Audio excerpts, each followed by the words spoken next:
She made me go to therapy just to dump me, saying, "I found someone healthier," so I stayed calm and left.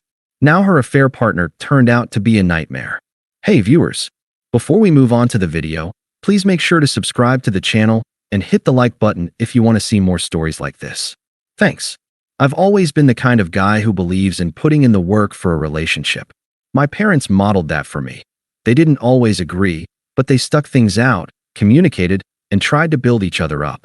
That's the type of partner I wanted to be. So when Emily suggested couples therapy, I thought it was mature, responsible even. We weren't in a crisis, or at least I didn't think we were. Sure, she had been distant lately, spending more time on her phone, acting a little sharper with her words, canceling plans at the last minute, but I chalked it up to stress. She was working long hours, juggling too much. I figured therapy could give us tools to handle it better. One night she brought it up while we were cleaning up after dinner. She had this serious expression, arms crossed like she'd been rehearsing. "Mark, I just feel like we're not connecting lately," she said, setting her wine glass down a little too hard. "It's like we're roommates. Therapy could help us, get back to how we used to be."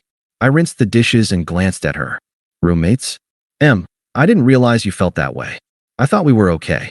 Her eyes narrowed, like I'd said the wrong thing. That's the problem. You never notice when something's wrong. You just keep going, like everything's fine. I need more passion, more emotion. You're too safe. The word stung, but I swallowed it. If therapy helps us talk through that, then let's do it. She gave me this small smile, but it didn't quite reach her eyes. Good, because I don't want to keep going like this. I need change. At the time, I took her words as an olive branch. She cared enough to try, right? If she wanted to invest in therapy, it meant she saw a future with me. That's what I told myself as I went to bed that night, staring at the ceiling, wondering if I had really been as blind as she said. Over the next week, I noticed more comments like that slipping into our conversations. When I got home from work and asked about her day, she sighed. "You always ask the same question. Don't you have anything real to say?" When I suggested a movie night, she rolled her eyes. "Predictable. I want excitement, Mark. You never just surprise me." It wasn't like she was yelling or outright cruel, but the tone, the dismissiveness, it was death by 1,000 cuts. I started second-guessing myself. Was I really that boring? That emotionally unavailable? Still, I held on to the idea of therapy as a lifeline. We'd sit in a room with a professional, talk it out, get some perspective. I wanted to believe it would be good for us. Because the alternative, that she already had one foot out the door, was something I didn't want to face yet. I walked into the therapist's office that Tuesday evening with cautious optimism. Neutral-colored walls, a soft rug, a faint smell of peppermint tea. The kind of place that whispers safe space. The therapist, a middle-aged woman named Dr. Green, greeted us warmly. "I'm glad you both are here. Seeking help is already a positive sign." I glanced at Emily. She sat with her legs crossed, posture straight, hands folded neatly in her lap. Perfectly composed. I thought she looked almost smug. But maybe I was projecting. We settled onto the couch. Dr. Green opened her notepad. "Why don't we start with what brought you both in today? Emily, since you initiated this, would you like to begin?" Emily didn't hesitate. She inhaled, exhaled, and then dropped the grenade. "I've been seeing someone else." The words hit harder than any punch. My chest tightened, but my face stayed neutral. Out of the corner of my eye, I saw Dr. Green freeze, pen hovering above her paper. Emily continued, voice steady, like she'd rehearsed every syllable. "I didn't want to just break up with Mark out of the blue. I thought therapy could be a healthier environment to talk about it. I care about him, but I found someone who meets my emotional needs in ways he doesn't." Silence hung in the air. Dr. Green blinked. "So, you're saying you're currently in a relationship with someone else?" Emily nodded without shame. "Yes, he's more in touch with his feelings. More spontaneous. He makes me feel alive." I needed a safe way to explain this to Mark without it turning into a fight. My jaw tightened, but I stayed still. I wanted to laugh at the irony. She was calling this a safe way. Sitting in a stranger's office, ambushing me, trying to paint herself as noble. Dr. Green cleared her throat. "Emily, typically, couples come here to work on their partnership, not to announce a new one. Do you see a future with Mark at all?" Emily tilted her head, almost pitying. "No, not in the way he probably wants. I mean, he's stable, reliable, but he's closed off. He doesn't challenge me. It's like living in a padded room. Comfortable, but suffocating. I finally spoke, my voice calm. You could have told me at home. Her eyes flicked to me, searching for anger. Finding none. I didn't want you to explode or twist my words. I wanted a mediator here to keep things civil. I nodded slowly. Right. Civil. Dr. Green shifted uncomfortably. Mark, how are you feeling hearing this? I took a breath, steady and deliberate. I think I understand everything I need to. I turned to Emily. Thank you for being clear. Saves me time. Her composure faltered for the first time, just slightly. That's all you're going to say? I stood up, buttoned my jacket. What else is there? You've made your choice. I'll make mine. Dr. Green looked like she wanted to intervene, but I gave her a polite nod. Thank you, doctor. Sorry for the wasted session. And then I walked out. No raised voice. No questions about the other man. No begging for details. Just the sound of my shoes on the hallway carpet as I left that office, and left her behind. Outside, the evening air felt sharper, cleaner than it had in weeks. I didn't text her. Didn't wait for her to come home. That night, I slept on a friend's couch, and by the next day, my things were packed into my car.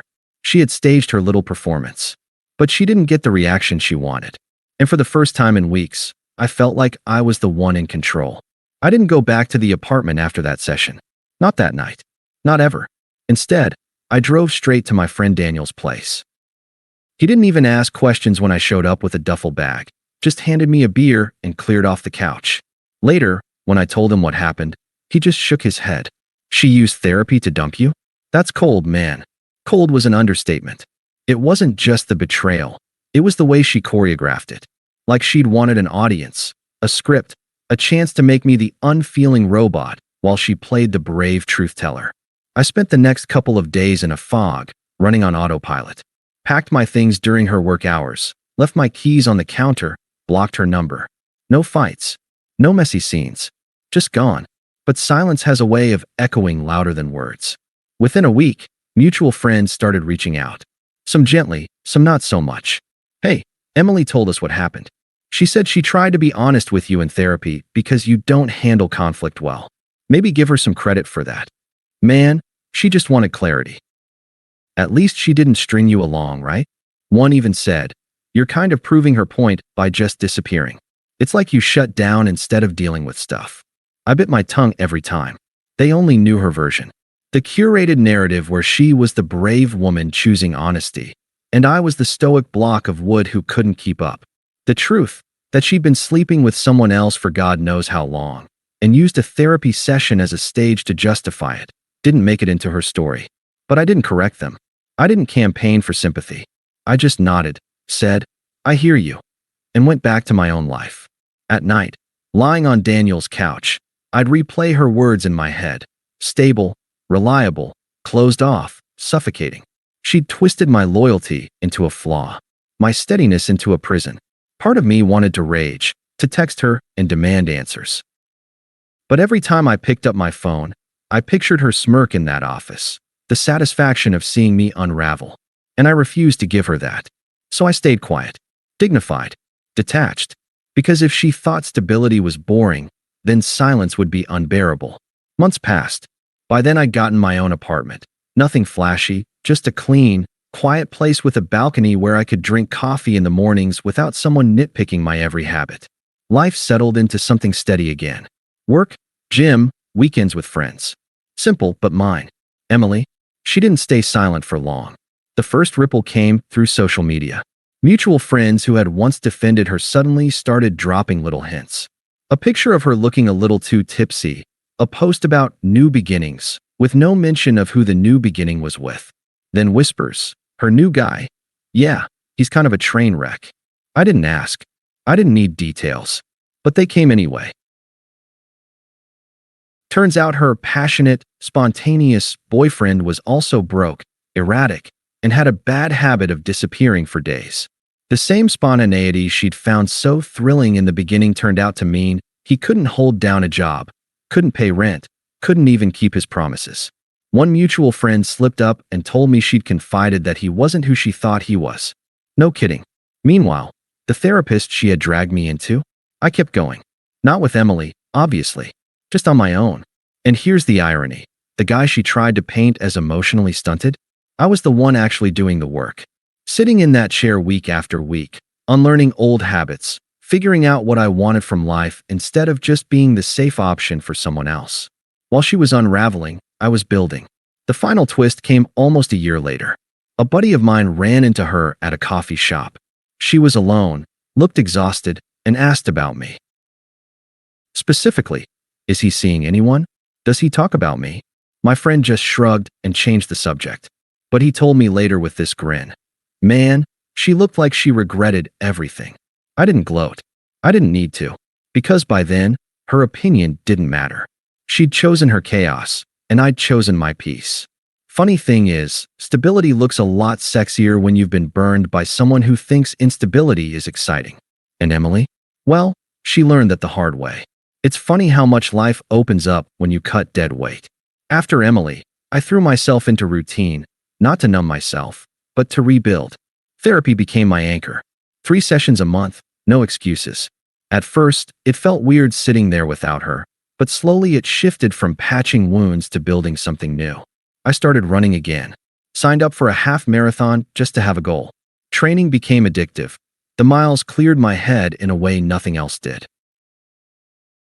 By the time race day came around, I crossed that finish line lighter, stronger, and with a grin on my face that I hadn't worn in years. Work picked up too. I'd been steady and reliable long enough that my boss started trusting me with bigger projects. 6 months after the breakup, I landed a promotion I hadn't even asked for. The kind of role that came with more pay, more flexibility, and, most importantly, respect. That's when people started noticing. The same friends who had once told me I was cold or shut down started making offhand comments. Man, you look good. Been working out. You seem lighter these days. I didn't brag. I didn't overshare. I just let the results speak for themselves. And then there was Rachel. We met at a mutual friend's dinner party. Nothing planned, nothing forced.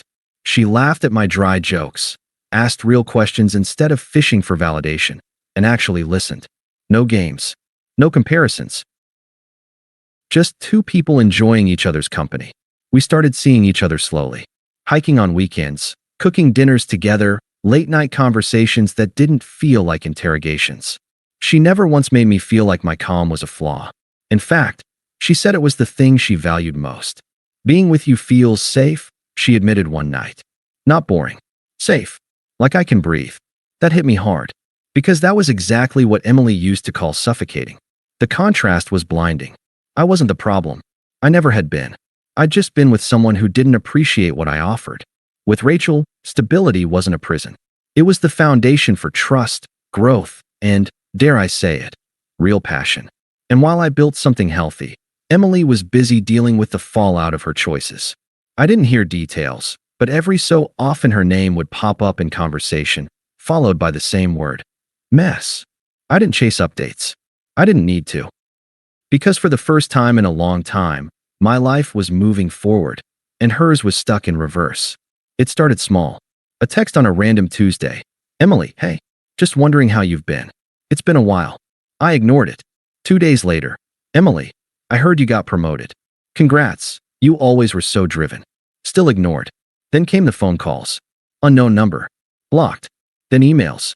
Then a handwritten note in my mailbox, of all things, like we were in some soap opera. The note read, I miss you. I made a mistake. Ben isn't who I thought he was. He's unstable, controlling, sometimes scary. I should have appreciated what we had. Please, can we talk? I folded it once and dropped it straight into the trash. But she didn't stop. One Saturday morning, she showed up at my building. Rachel and I had just gotten back from a run, sweat-drenched and laughing, when Emily walked up like she belonged there. Her eyes flicked from me to Rachel, and the polite smile on Rachel's face made her flinch. Wow, Emily said, voice dripping with fake casualness. You move on fast. I kept my tone level. What are you doing here? I wanted to talk. Just us. Please. No. Rachel slipped her hand through mine, sensing the tension, but staying silent. I respected that. Emily's composure cracked. After everything we had, you won't even give me 5 minutes? Ben, he ruined me. I don't even have a place to stay right now. I didn't flinch. That's not my problem. For the first time, she looked small, deflated. Like all that smug superiority she'd once thrown at me had collapsed under its own weight. She left, but not gracefully. "You'll regret this," she snapped as she walked away. "No one will love you the way I did." Rachel gave me a side glance once she was gone. "She's right, you know," she teased gently, "because I plan to love you better." That was the first time I laughed about Emily. A month later, the last attempt came. It was at a mutual friend's engagement party. Rachel and I arrived together, me in a tailored suit, her glowing in a simple black dress. We were happy, steady, unbothered. Emily was already there. Alone. She tried to avoid us at first, but alcohol loosened her nerves. Halfway through the night, she cornered me by the bar. "You look good," she said, eyes darting between me and Rachel across the room. "Better than ever." "She doesn't deserve you." I tilted my head. "Funny. That's almost exactly what you said about me when you left." She winced. "I was wrong. I was stupid. I thought I wanted excitement, but all I got was chaos. You were the only person who actually cared about me. Can't we just try again?" I let her words hang there, not rushing. Then I answered with the calm that had once annoyed her so much. "No, we're not trying again. I gave you everything, Emily. You treated it like it was nothing. Now it is nothing to me. You don't get a second chance to discover my worth." Her face twisted, half pleading, half angry. "So that's it. You're just going to throw me away like trash." I set my glass down. "You threw me away. I just didn't chase the garbage truck after." I walked back to Rachel without looking back. Later, I saw Emily slip out of the party early, eyes red, shoulders hunched. No one followed her. No one comforted her. That was the last time I ever saw her. And the best part? I didn't feel anger or pity or even satisfaction. I felt nothing. Because she was nothing to me now. Thanks for watching. Make sure to subscribe to the channel and hit the like button. What do you think about this story? Share it in the comments.